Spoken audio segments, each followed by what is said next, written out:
The Blue Ridge Mountains don't keep secrets well. In the small Virginia town of Pittsylvania County, autumn arrives like a slow exhale, the kind that fogs up your windshield at 6 in the morning and makes you feel, just for a moment, that the world is still and safe. October 2019. The leaves are doing what they always do here, burning red and gold before they fall. The air smells like wood smoke and wet earth. It is the kind of place where people still wave at strangers from their porches, where nobody locks their car, where a scream in the night would bring 3 neighbors running before the echo died. That trust is about to cost someone everything.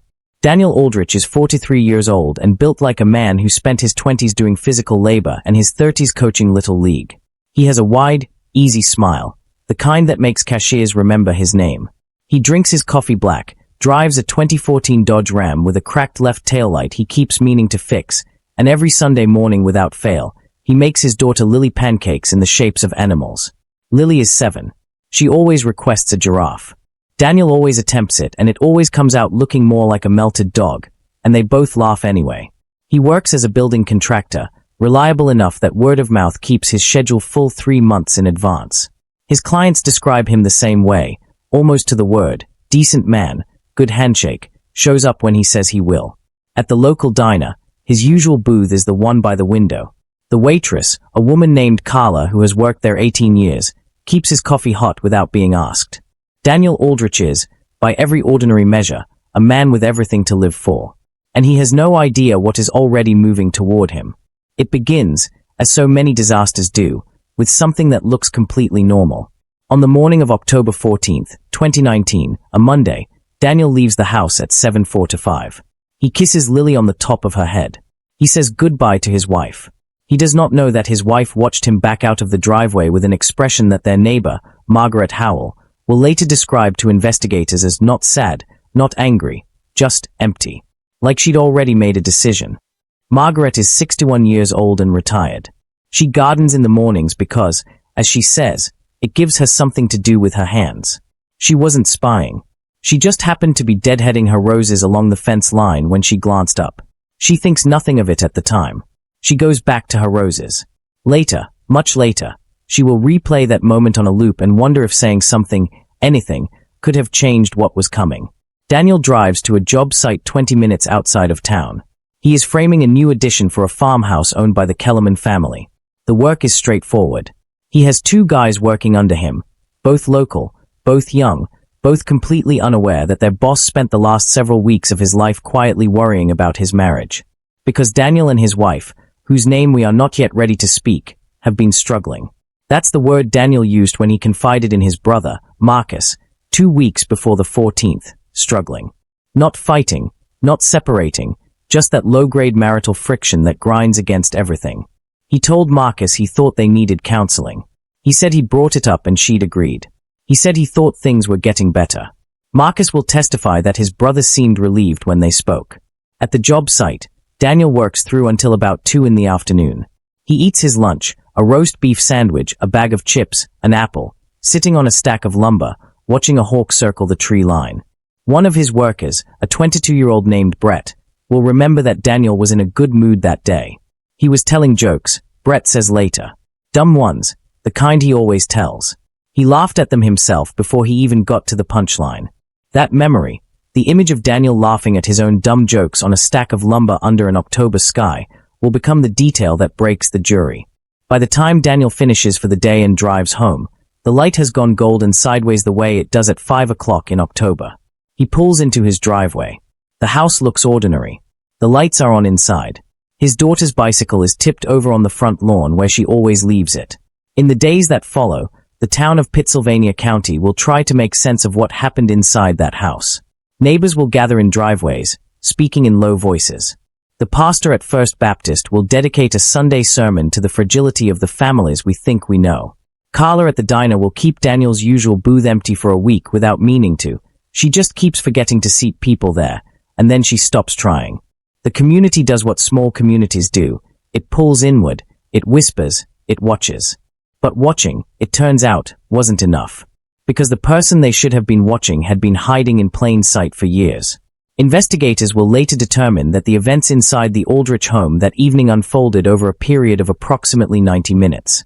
They will reconstruct the sequence from physical evidence, from phone records, from one statement given voluntarily and later partially recanted. What they cannot immediately explain, what keeps the lead detective, a 20-year veteran named Roy Saunders, staring at his case board at 2 in the morning, is the question of the timing. Because the call to 911 comes not from inside the house. It comes from a burner phone. Registered to no one. Purchased in cash at a gas station 40 miles away. 3 weeks before the attack. There is a specific quality to Tuesday mornings in small-town Virginia. The weekend's noise has settled. The week hasn't yet built its full weight. People move through their routines with a kind of automatic grace, coffee brewing, school buses running their routes, the hardware store unlocking its front door at 8 on the dot. October 15th, 2019. One day after whatever happened inside the Aldrich house. The sky is pale and cold, the mountains barely visible through a low-sitting mist that hasn't decided yet whether it's fog or cloud. On Oak Terrace Drive, there is a police cruiser parked in front of a beige colonial, and the neighbors are trying very hard not to stare. They are all staring. Detective Roy Saunders has been with the Pittsylvania County Sheriff's Office for 22 years. He is 54 years old, built narrow and careful, with reading glasses he keeps forgetting on his dashboard. He was supposed to retire in the spring. He has a fishing cabin in North Carolina he's been slowly renovating for 7 years, a project his wife Linda describes as the world's longest-running hobby.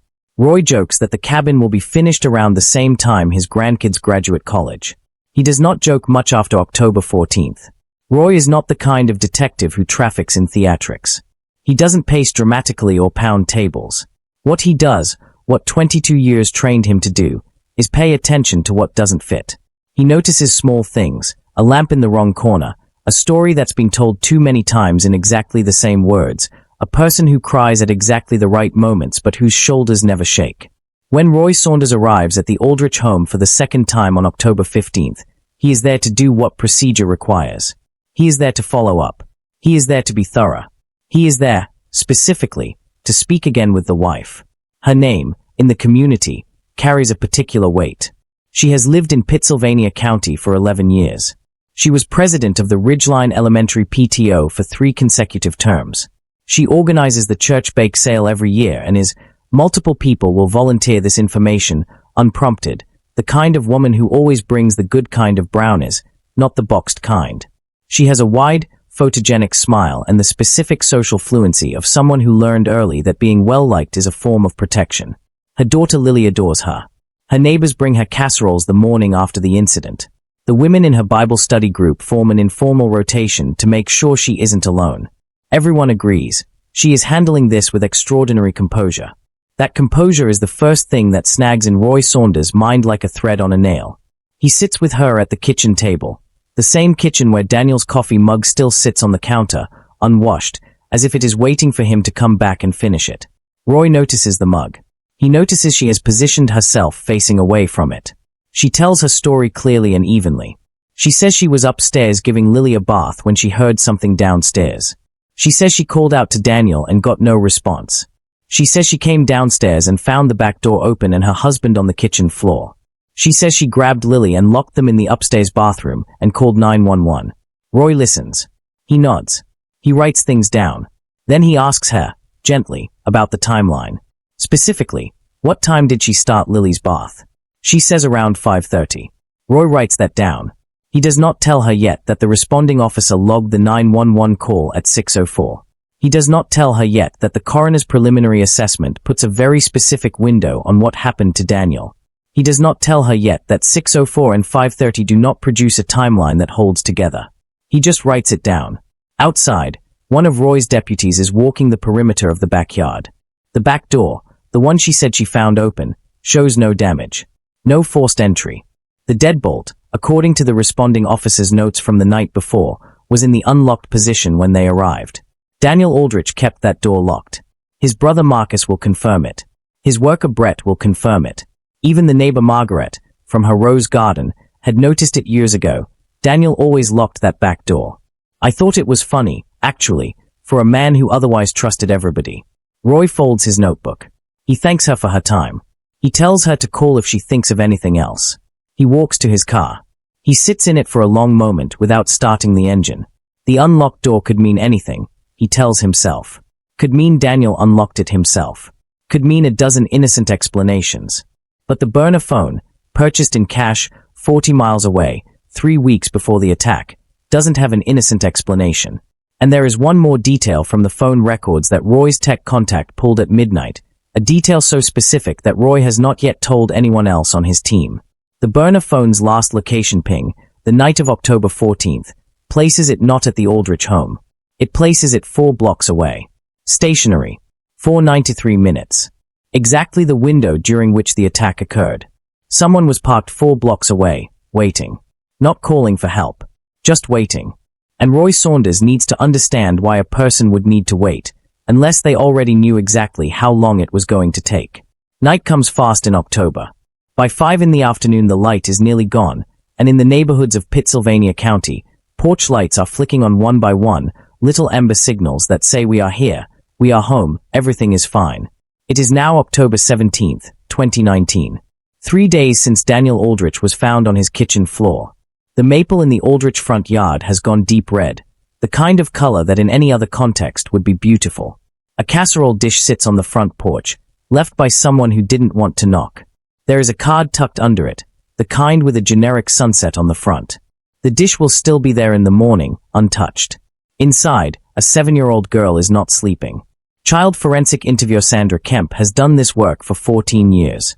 She is 41, small, soft-spoken, with a deliberate calm that is not performed. It is the result of thousands of hours sitting across from children who have seen things children should never see, and learning how to let them speak without pushing them somewhere they aren't ready to go. Sandra has a technique she calls the long hallway. She explains it to new caseworkers this way. A traumatized child's memory is like a hallway with a lot of closed doors. You don't grab the handles and yank. You walk slowly. You point at the doors. You let them decide when to open one. When Sandra is asked to speak with Lily Aldrich, she accepts the case the way she accepts all of them, with a kind of careful gravity, a sense that what happens in this room might be the only fair chance this child gets to be truly heard. Lily is small for 7, with her father's wide eyes and a habit of tucking her chin toward her chest when she's unsure. She has been staying with her maternal grandmother since the night of the 14th. She has not asked, Sandra is told, about going home. She has not asked many questions at all. She has been quiet in a way that worries every adult around her. The interview takes place in a child-centered facility 30 minutes from town, a room designed to feel like neither a hospital nor a police station. There are stuffed animals. There is soft lighting. There are crayons and blank paper on the low table, because sometimes children explain things with pictures that they cannot yet explain with words.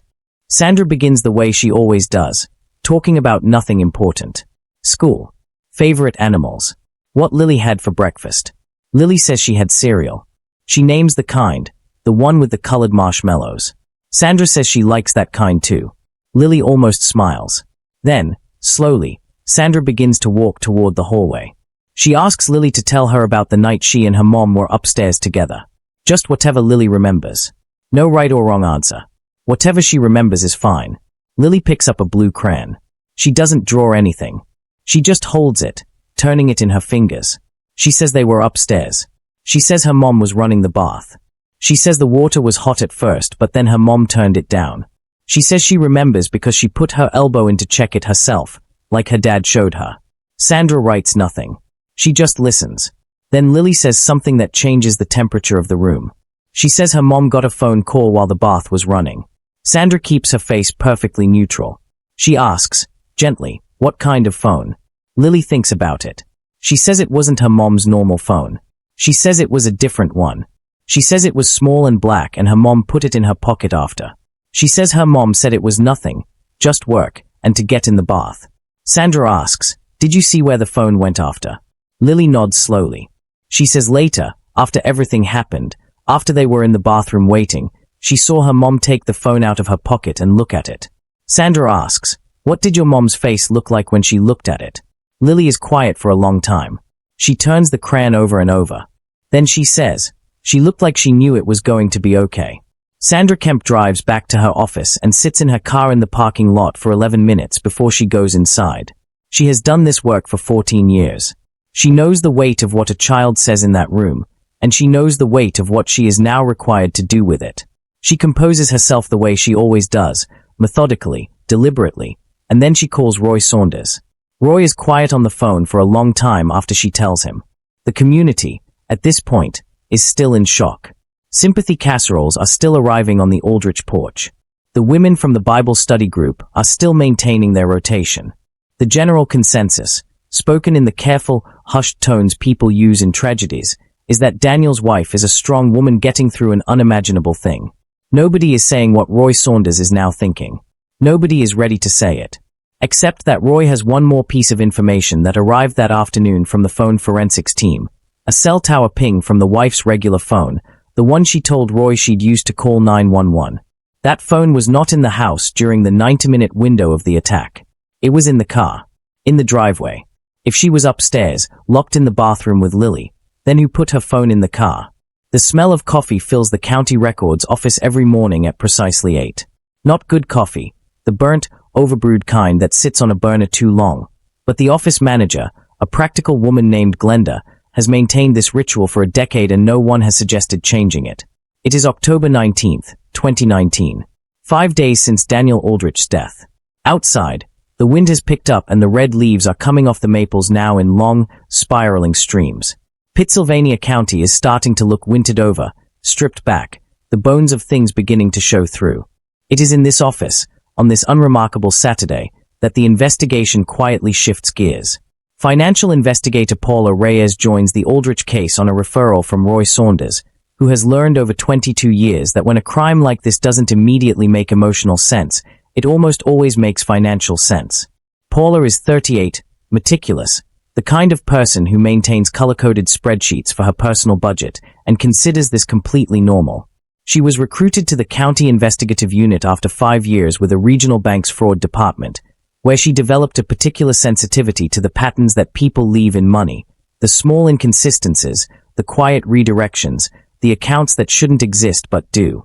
She has a phrase she uses with Roy, follow the architecture. Meaning, don't just follow the money. Follow the structures built to move it.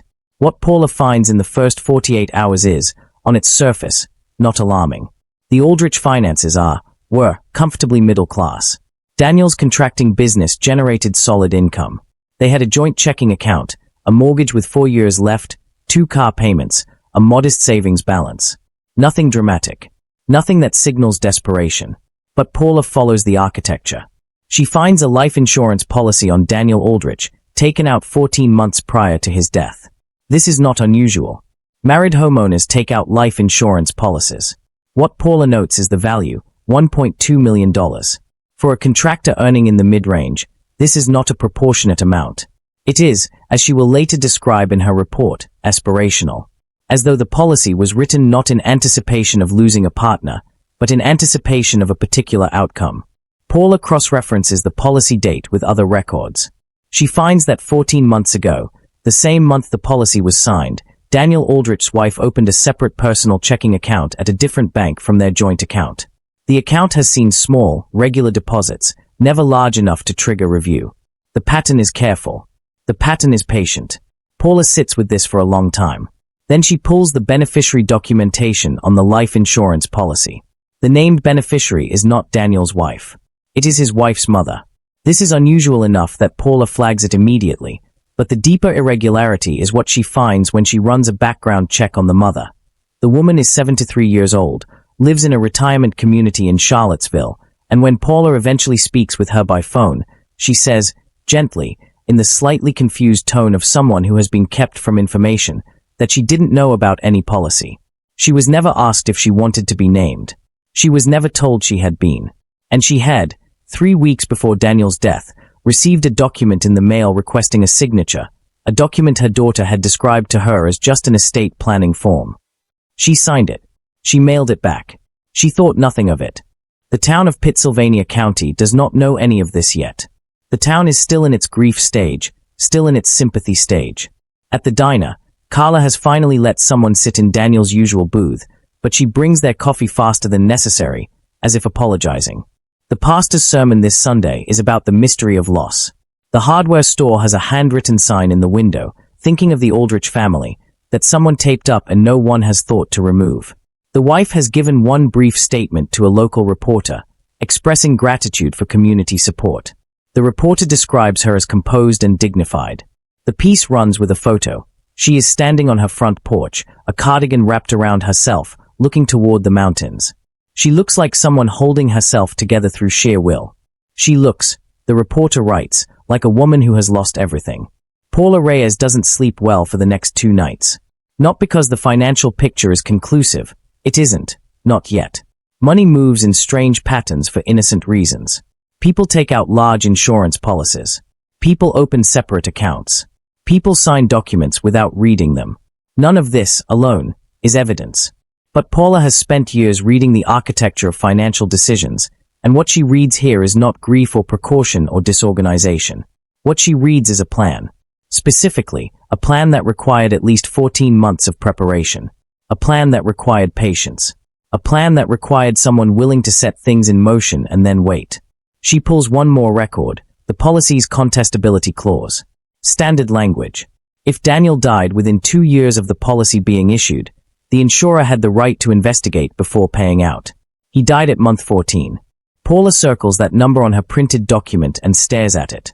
Then she picks up the phone and calls Roy. Because there is one question neither of them can yet answer. A question that is about to become the hinge on which this entire investigation turns. If the policy was meant to make his death look like a home intrusion, a random tragedy, then someone had to play the role of the intruder. And that person has not yet appeared anywhere in the case file. So where are they? There are places in every small town that function as informal clearinghouses for everything the newspaper won't print. In Pittsylvania County, one of those places is a barbershop on Miller Street called Hector's, which has been operating under that name for 3 owners and approximately 4 to 5 years. Hector himself has been dead since 1997, but the name stayed because changing it felt wrong. The current owner, a man named Gene, keeps the heat turned up too high in winter, stocks the waiting area with magazines from 6 months ago, and knows more about the internal life of this county than any journalist who has ever passed through it. October 22nd, 2019. 8 days after Daniel Aldrich's death. Inside Hector's, the conversation has not moved on. It won't for a long time. Roy Saunders does not get haircuts at Hector's. His wife Linda cuts his hair at home, a situation that started as a money-saving measure in the lean years and became, like most small domestic rituals, simply how things are done. But Roy's deputy, a younger man named Dale Pruitt, gets his hair cut there every 3 weeks, and it is Dale who brings Roy the first piece of information that doesn't come from forensics or finance. It comes from Gene, who heard it from a customer who used to date a woman whose brother went to high school with a man named Cody Tillman. Roy has learned not to dismiss the chains of information that form in barbershops and church parking lots. He has closed 2 cases in his career that started with something a neighbor overheard and couldn't stop thinking about. So when Dale passes along the name Cody Tillman with a brief explanation, the man used to work construction, knew Daniel Aldrich's crew, hadn't been seen around town in about 2 weeks. Roy runs the name the same afternoon. What he finds stops him cold. Cody Tillman is 31 years old. He grew up in the next county over. He has a juvenile record, minor stuff, vandalism, and 1 assault charge that was pled down, and as an adult has worked a series of physical labor jobs, never staying anywhere long, never acquiring much. He is, by every social indicator, a man who exists at the margins, not criminal enough to be known to law enforcement in any serious way, not stable enough to have built roots. He knew Daniel Aldrich. Not well, they'd worked adjacent job sites twice, the kind of acquaintanceship that produces a nod and a first name but not a phone number. They had no documented history of conflict. But Cody Tillman has a documented history with someone else. 3 years ago, Cody Tillman was arrested for a domestic incident, charges eventually dropped, involving a woman in Danville. The name on that incident report, a former girlfriend. Roy runs the girlfriend's name through the databases. He finds her. He finds her social media. He finds, buried in the ordinary geography of old photos and tagged check-ins, a single image from 18 months ago, a birthday party at a restaurant in Charlottesville. Cody Tillman is in the background of the photo, glass raised, grinning. The woman in the foreground, blowing out candles, laughing with her whole face, is Daniel Aldrich's wife. Roy puts the photo down on his desk. He picks it up again. He puts it back down. He goes to Dale's desk and tells him quietly, they need to find Cody Tillman. The community, by now, has begun its second stage of grief, the stage where shock gives way to restless speculation. At the school where Lily will eventually return, The teachers have been briefed on how to handle the situation. In the neighborhood, the casserole deliveries have slowed, replaced by the quieter anxiety of people who have started asking questions they don't quite say aloud. Did you ever notice anything? Did he ever mention problems at home? Do you think she's okay? Always that last question. Always about the wife. Always do you think she's okay? Because the community is still protecting her. Not out of malice, out of the instinct, human and understandable, to believe the story that fits the frame they already have. A good woman. A strong marriage. A random, terrible violence. These narratives are comfortable because they leave the rest of them safe. If it was random, it could happen to anyone. If it was random, it doesn't require them to question what they missed. Roy Saunders understands this impulse. He has seen it in every community he's worked in. He doesn't resent it, but he can't afford it. Cody Tillman is located 4 days later, not in Virginia. He is in Tennessee, at a motel outside Knoxville, paying cash for a room under a name that is close to his own but not quite. The kind of alias a man makes when he's not a professional but is scared enough to try. He is found because he uses a credit card once, at a gas station, seemingly forgetting that he has it. The charge is for $18.43. Roy flies to Tennessee with Dale and a U.S. Marshal. Cody Tillman does not run. He is sitting on the edge of the motel bed when they come in, still dressed, shoes on, as though he's been waiting for exactly this. He looks like a man who hasn't slept in 8 days. He looks at Roy with something that isn't quite relief, but is close to it. The kind of look that means the waiting is finally over. Roy sits down across from him and does not speak. He waits. Cody Tillman stares at the floor for a long moment. Then he says, very quietly, "She told me it would look like a robbery." And then he says the 4 words Roy Saunders has been building toward for 8 days. She planned the whole thing. Roy keeps his face neutral. He nods. He reaches for his recorder. But there is one question already forming in the back of his mind. One question that Cody Tillman's confession, detailed as it turns out to be, will not fully answer for another 3 weeks. What did she promise him, and had she ever planned to keep that promise? Winter arrives early in the Virginia highlands. By the last week of October, the mountains have gone gray and specific, bare branches like pencil sketches against low cloud. The town of Pittsylvania County is in that particular in-between state that follows a community shock, not healed, not broken, just suspended. The yellow crime scene tape is long gone from the Aldrich property. A realtor's lockbox appears on the front door.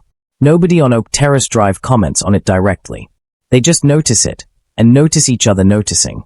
October 26, 2019. The air smells like coming rain. Inside the Pittsylvania County Sheriff's Office, in a conference room with 2 dead fluorescent tubes nobody has gotten around to replacing, Roy Saunders is building the full picture for the first time. And it is worse than he expected. Assistant DA Miriam Cole is 4 to 6 years old, precise, and carries herself with the particular economy of someone who has spent 2 decades in rooms where being right is not enough. You also have to be persuasive. She has prosecuted 41 felony cases. She has won 38 of them. The 3 she didn't win still visit her occasionally at 2 in the morning, which is why she keeps a notepad on her nightstand. Miriam reviews the case file over a weekend. By Sunday evening she calls Roy and says, without preamble, "This is premeditated, coordinated, and patient. This is not a crime of passion. She never lost control. She planned this the way a person plans a renovation." Roy thinks about Daniel Aldrich's contracting business when she says that. He thinks it is probably the most accurate metaphor anyone will use. What Roy and Miriam begin assembling in that conference room is a timeline that stretches back not 14 months, not to when the insurance policy was signed, but further.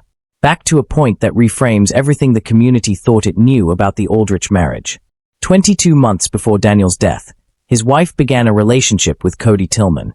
This is established through phone records, through the testimony of 2 mutual contacts, and through a hotel receipt in Danville that Cody Tillman produces voluntarily as part of his cooperation agreement. The relationship was not passionate and impulsive. According to Cody, who by this point is speaking at length, the way frightened people do when they believe transparency is their only remaining leverage, it had a purpose from nearly the beginning. Within months of their first meeting, she was asking him questions. Theoretical questions, framed as hypotheticals. What would you do if you needed to get out of a situation? What would it take? How would someone make sure no one could trace it back? Cody says he thought she was talking about leaving the marriage. He says he didn't understand what she was actually asking until much later. Roy does not fully believe this. But it is Cody's position and he's committed to it, and right now Cody is more useful on the cooperative side of the table. The insurance policy is signed 14 months before Daniel's death. The separate bank account is opened the same week. 4 months later, 10 months before the death, the wife begins researching, from her home laptop, topics that include life insurance contestability periods, how long before life insurance pays out, home invasion statistics Virginia, criminal background check waiver. The laptop is a significant problem for the defense, as Miriam notes immediately. It is the kind of evidence that is almost too clean, but the browsing history is extensive enough and the pattern sustained enough that it cannot be reasonably explained as coincidence or curiosity. The community, by this point, has started to fracture along the lines that communities always fracture in cases like these. There are those who knew all along, or say they did, in retrospect. The neighbor from the next block who always found the wife too polished. The woman from the PTO who once mentioned to her husband that something about Daniel's wife seemed performative, though she couldn't say exactly what she meant. These voices grow louder as the case develops, the way that skepticism always grows louder once it has been validated. And there are those who are devastated, who baked the brownies and sat in the Bible study rotation and genuinely, entirely believed in the face presented to them. They are not naive, they are human. And their grief is doubled now, because they are grieving Daniel and also grieving the version of his wife they thought they knew. At the elementary school, Lily's teacher, a woman named Mrs. Park, quietly rearranges the classroom seating after Lily returns, putting her near the window where she likes to look outside. She doesn't make a project of it. She just moves the desk. Small kindnesses are all the community has to offer Lily right now, and they offer them like apologies. But the most significant reveal in the conference room on October 26th is not the laptop. It is not the insurance policy. It is not even Cody Tillman's cooperation. It is a second phone. Not the burner phone that placed the 911 call. A different one entirely. Located by Paula Reyes through a carrier record that almost got filed without review. A second prepaid device, purchased 7 months before Daniel's death, active for a period of 4 months, and then, notably, deactivated 2 months before the attack. Paula pulls the tower data from the active period. The phone moved around the county in patterns that are not random. They trace, with eerie precision, Daniel Aldrich's regular routes. His morning drive to job sites. His Sunday detour to the diner. His Tuesday afternoons picking Lily up from school. Someone used that phone to learn Daniel's movements. To study his schedule. To understand his rhythms. Roy stares at that data for a long time. Then he says, quietly, to no one in particular, she was watching him. 4 months. While making his pancakes. And the question that surfaces in the room, the question that Miriam will carry into the courtroom months later and hold up for a jury to consider, is not about the law. It is about something older and colder and harder to name. How does a person eat breakfast with someone they are planning to destroy? The courthouse in Pittsylvania County is a building that was old before most of the people inside it were born. Its brick has gone the specific color of things that have weathered many things and survived. Inside, the hallways carry the particular acoustics of civic seriousness. Footsteps echo, voices drop instinctively. The weight of what is decided here settles on people's shoulders the moment they walk through the door. November 2019. The first cold snap of the season has arrived for real, and the parking lot is glittering with the season's first frost. There is a news van from Richmond parked at the edge of the lot. There are more coming. The case has a name now, and the name is Sarah. Sarah Aldrich, née Carver, is 41 years old. She grew up in a mid-sized city 3 hours from Pittsylvania County, the second of 3 children in a family that neighbors described, when reporters eventually came asking, as quiet.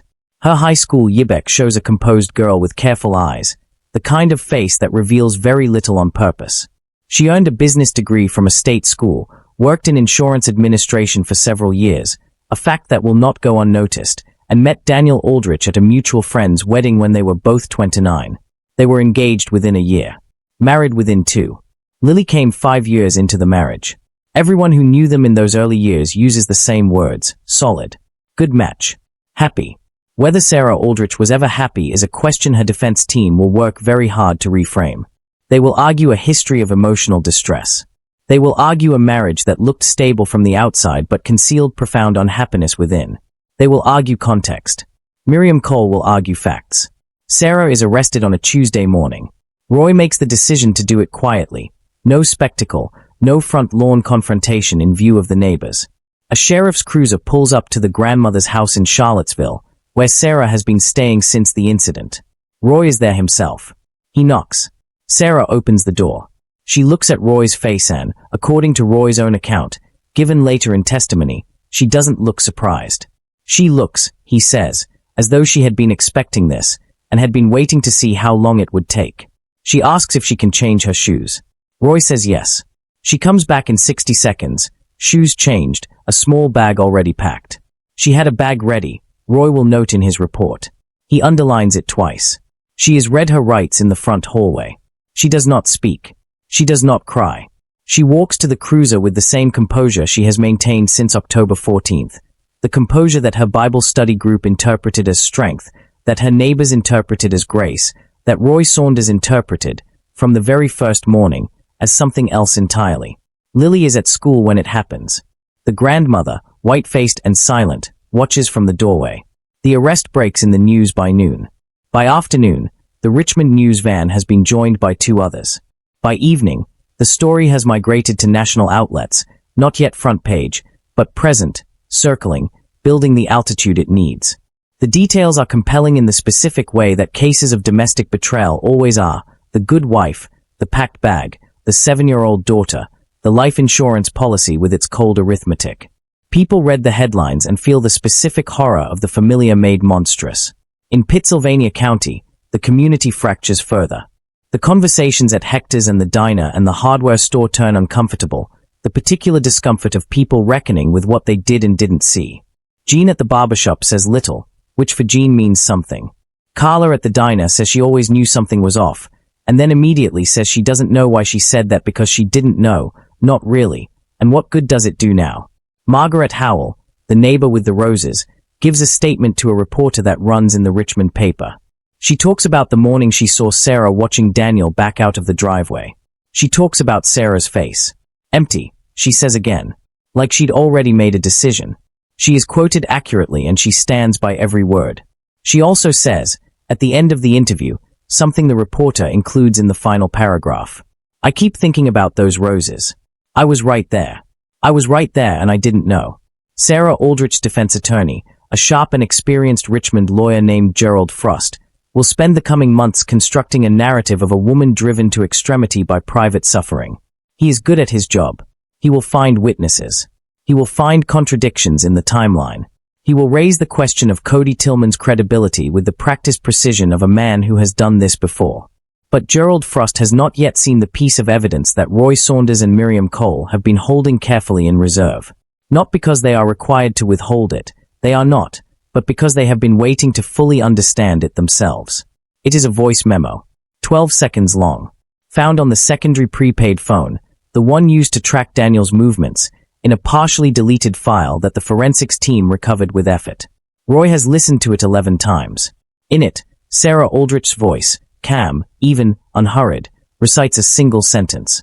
It is a sentence that suggests she was not only the architect of what happened to Daniel. It suggests there was a third person involved. Someone whose name Cody Tillman has never mentioned. A courtroom in winter has a specific quality of stillness. The heating system works too hard, the air goes dry, and the light through the high windows arrives flat and without warmth, the kind of light that reveals everything and flatters nothing. It is February 2020, 4 months since Daniel Aldrich's death. Outside, Pittsylvania County is deep in its grayest season. The mountains are bare and close, the fields stripped, the roads salted white. The maple in the Aldrich front yard has no leaves left. The house itself sits empty, the realtor's lockbox still on the door, as if the house is holding its breath. In a building 40 miles away, 12 people are about to hear 12 seconds of audio that will make everything worse and nothing cleaner. Miriam Cole has tried 41 cases. She has stood before juries and told them stories built from evidence the way a carpenter builds a frame, piece by piece, joint by joint, tested for hold before the weight goes on. She is not prone to drama. She does not use theatrical pauses for effect. Her power comes from precision, from the sense that every word she chooses has been weighed and found necessary. She has been awake since 4 this morning. This is not unusual for her during a trial. What is unusual is that she has spent part of those early hours not reviewing notes, but sitting at her kitchen table with a cup of tea going cold, thinking about a 7-year-old girl who asked for giraffe-shaped pancakes and got something that looked like a melted dog, and laughed anyway. Miriam Cole is not supposed to get emotionally involved. She is also human. The voice memo is entered into evidence on the third day of trial. Gerald Frost has known it's coming, discovery rules require it, and he has spent 4 months preparing his counterargument.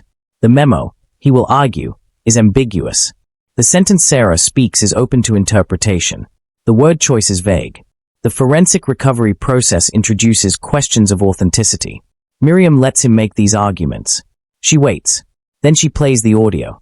The courtroom is very quiet. The recording is not dramatic. It is, in its way, the most chilling thing about it. Sarah's voice is composed. Measured.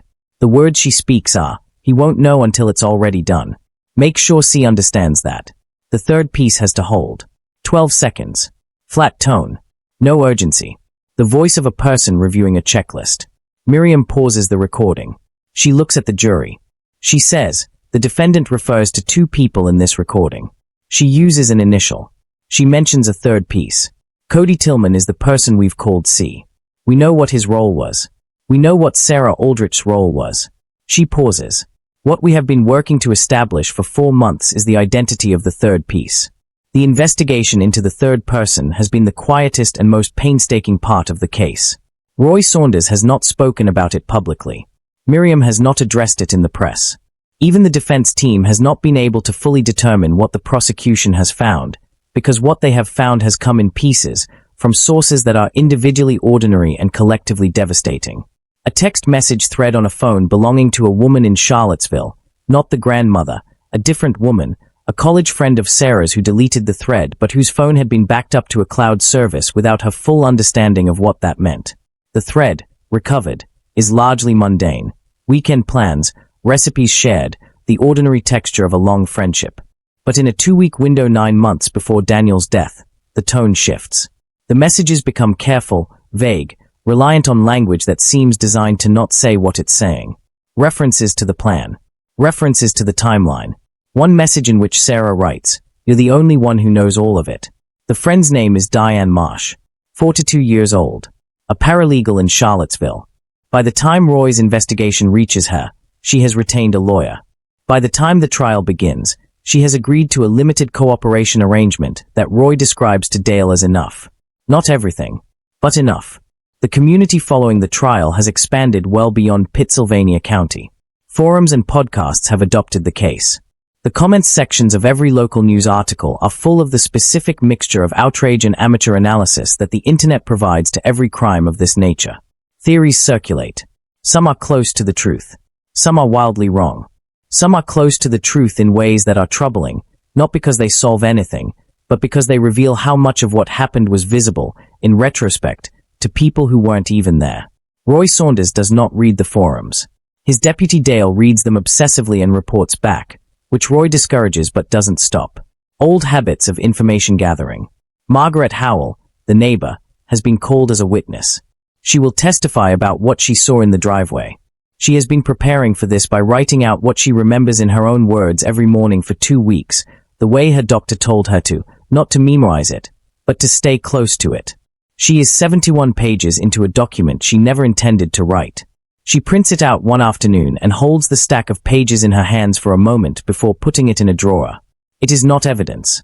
It is just what she saw. On the 4th day of trial, Diane Marsh takes the stand. She is composed.